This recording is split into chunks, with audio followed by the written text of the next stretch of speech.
¿Qué tal? ¿Cómo están? Inauguramos nuestra semana de Phil y la inauguramos con Benito Taibo, cosa que siempre es un placer. Inauguramos con Benito con un libro delicioso, lo tengo que decir. Y es delicioso, Benito, porque, no sé, bueno, supongo que vemos muchos de nuestra generación que así fue nuestra vida, que nuestra vida está asociada a la comida, a la mesa y a lo que nuestras madres y abuelas nos preparaban, ¿no? Sí. ¿De dónde salió la idea? De la tradición de sentarme junto a mamá viendo cómo le ponía una pizca, que nunca sabías cuánto era una pizca. Nunca. O cuánto. Mamá, ¿cuánto aceite de trufa? Un chorrito. No, o sea. Un puño. Un puño. Mi abuela decía, no, eso con un puño. No, pero los puños son diferentes, claro, según cómo lo aprietes, claro, ¿no? Claro. Y entonces, bueno, mamá cocinaba espectacularmente bien, tú lo sabes, tú comiste en esa casa muchas veces. Era una mesa generosísima que recibió a todos los exilios desde 1970 hasta nuestros días. Una mesa generosa. Una anécdota solamente. Recuerdo, tú lo sabes, siempre había entre 16 y 20 personas comiendo todos los días en esa casa. Y un día llegó una chica, amiga de mis padres, llorando a mares porque acababa de terminar con su marido. Mamá abrió la puerta, la vio llorar y le dijo, a ver, primero comes y luego lloras. Creo que es un gran ejemplo de cómo la comida es reconstituyente, cómo la comida se convierte en un acto civilizatorio, de tradición, de herencia, de reunión, de solidaridad.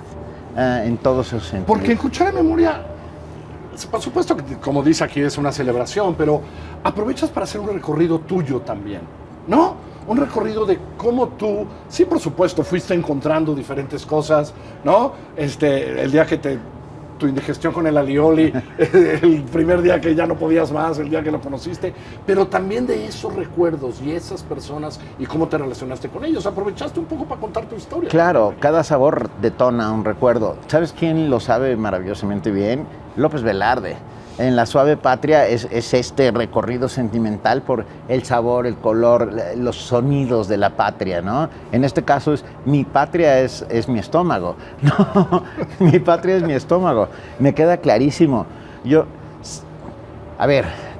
Creo que es un gran alegato alrededor de la comida como acto celebratorio, civilizatorio, memorístico. Y hay una enorme diferencia entre alimentarse y comer. Pueden alimentarse es bonito. Las ballenas azules, los zorros del Ártico, los teporingos, incluso los nutriólogos.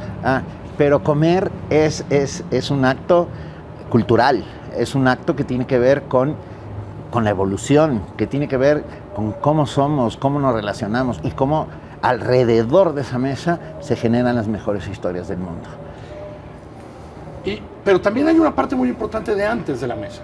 Sí. El acto de cocinar. Antes de empezar la entrevista te decía, me encantó esta parte de memoria que en nuestras casas, en nuestra generación, siempre cocinó la mujer. Sí. Mi madre sí. O mi abuela y tal. Y mi padre, por supuesto, le decían, la mesa está servida, y mi padre la disfrutaba y era parte de aquello como el tuyo, ¿no? Y como tal.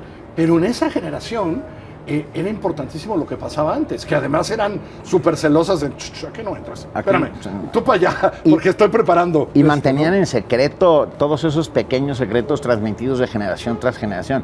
Mamá cocinaba espectacularmente y papá lo escribía espectacularmente.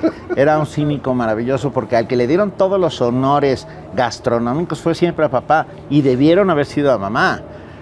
Cuento una anécdota rápida. Lo llaman para ser jurado del primer Festival Internacional del Mole en la ciudad de Puebla. Y él llega, se presenta en medio del zócalo de la ciudad de Puebla frente a la catedral y dice, hola, soy Paco Ignacio Taibo, y él es mi adjunto y me señala a mí. Y yo no sabía qué era eso de adjunto hasta que sucedió. Había 62 moles para probar. Él probó 3 y el resto los probé yo. Bien, adjunto. Bien. Para eso son los adjuntos. Haciendo el trabajo de adjunto.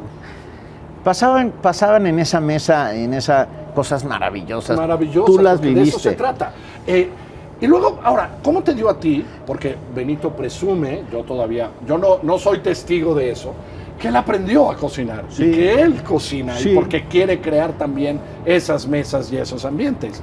Tú sí te metiste esa parte. Sí, y cocino y me divierto mucho cocinando. Pero vuelvo a la mesa, a esa mesa. Sí, sí, una sí, una vente a la anécdota, mesa, una vente a la anécdota mesa. que te va a encantar. Siempre había mucha gente, nunca sabías quién era. Podía estar ahí Isabela Rossellini o Juan Rulfo. Papá presentó a Juan Rulfo con Pedro Páramo. ¿Te acuerdas de Pedro Páramo, el periodista español? Sí. Pedro Páramo, Juan Rulfo, bueno, José Emilio Pacheco, Carlos, quien quieras. Toda la inteligencia iberoamericana del siglo XX estuvo ahí. Y un día estoy sentado comiendo una fabada inmensa y frente a mí un tipo que no decía una palabra y que miraba alrededor y le digo, oye, ¿tú qué haces? Y se puso rojo como un tomate y me dice, no lo digas, por favor. Le digo, sí, no te preocupes. Venga. Me dijo, vine a entregar un paquete y me dijeron, pasa y siéntate. Y así era esa mesa. Era una mesa abierta, solidaria, donde todos cabían Y donde todo pasaba. y donde todo pasaba. O sea, yo creo que lo que importa en estas cosas que cuentas y tal es que ahí pasaba cualquier cosa, pero solo pasaba por lo que estaba en medio de la mesa. Sí, pasaba a través de lo que estaba A en medio de la través de lo mesa. que estaba en medio de la mesa, Sí. ¿no? Porque de eso se trata también la memoria, ¿no? De eso se trataba. Ahora, también veo que sí te has clavado un poco, porque no imagino a tu mamá muy metida haciendo comida china. Pero te has metido a investigar, porque, a ver, no es un libro de recetas, es un libro de esa tradición. Y te pusiste a investigar qué es eso de la comida china, como la comida china son las comidas chinas. Que son muchas. Cosa que hay que leer porque hay que aprender, son las comidas chinas. Cierto. De cada región de aquel gigante y tal. Y luego que, como saben, diferente la comida china en Ciudad de México que en Shanghái, ¿no? O que en San Francisco, o que en Mexicali. O que- exactamente. Cada punto le mete su parte, pues, ¿no? La comida, por eso digo que es evolución, va transformándose, cambiándose. A ver, la comida italiana no existiría sin el descubrimiento de América, porque de aquí vienen los jitomates y el 90% de las cosas que llevan la comida italiana tienen jitomates mexicanos. Un espagueti. Pomodoro, ¿no? bueno. Pomodoro, pues no O una podría pizza. existir. Una pizza, lo más sencillo. Punto, una la más pizza, sencilla. ¿no? Sí. Porque esos son los encuentros. Esos son los Y eso encuentros. te has metido, digamos, en tu placer de cocinar, te has metido también a investigar todo esto. Te ha ayudado a entender qué es eso en donde te clavas 3 horas a hacer algo para satisfacer. Para compartirlo. Sí. De eso se trata, de compartirlo. Vamos a hacer una paella. Conservo la paellera de mi madre que está llena de manchitas, abolladuras que no se quitan, pero que sigue conservando el embrujo maravilloso que tenía. Pero la paella, aquí está lo del arroz, ¿no? Todo lo que hablas del arroz es increíble porque cada paella es diferente. No hay una paella que se parezca a la de atrás, ni atrás, ni atrás, aunque lo crea el que la hace. Así es. ¿No? La paella valenciana original no contiene pescados ni mariscos, es un plato de campesinos que contenía conejos si bien les iba, pero sobre todo verduras y arroz. Y llegan a México los primeros indianos, siglo X, bueno, llegan, sabemos todos, 1521 y pasa lo que pasa, pero luego cuando llegan el exilio económico del siglo XVIII, se dan cuenta que es muy barata el pescado y el marisco y le empiezan a echar. Entonces, esa paella valenciana hecha en México no tiene nada que ver con la paella valenciana. Nada. Y por cierto, lo sabemos porque Benito ha estado en esta silla y en otras conmigo y usted lo sabe, Benito es un lector voraz, inteligente, memorioso. Y entonces de repente cada uno de estos episodios, hablando de el arroz o de la comida china o de la oda al chile y tal, siempre tiene una referencia literaria porque esa es tu vida. Y hay en cada uno de estos episodios una referencia a un libro, a un autor, a una frase, a una película, porque ahí está, ¿no? Sí. Porque eso es lo que te recuerda, porque esa es la maravilla de esa mesa y la maravilla de esos platos, ¿no? Eso es lo que se llama educación sentimental. Y Me gusta. la frase preferida, la palabra preferida de mi padre siempre fue prueba. Entonces, he probado cosas que no sabía que existían, como los huevos de 1000 años chinos, ¿no? Que yo los veía y decía, yo no me voy a comer eso. Y, papá, prueba. Prueba. Prueba. Es cierto, eso es fundamental decirlo, ¿no? Todo Prueba, el tiempo. error. Prueba. Prueba. Prueba. No, es que eso yo no como. Prueba. Además, todo chavito hoy en día, ay no, yo no como tal cosa, yo no como. Prueba. Prueba. Prueba. Y te vas a enamorar de la comida y te vas a enamorar de... Pero sobre todo enamorarnos de la mesa, algo que no deberíamos perder nunca, ¿no? Así es, y de lo que sucede en esa mesa, y de cómo se transmite el conocimiento, la herencia, la tradición, la cultura, las ideas, la poesía.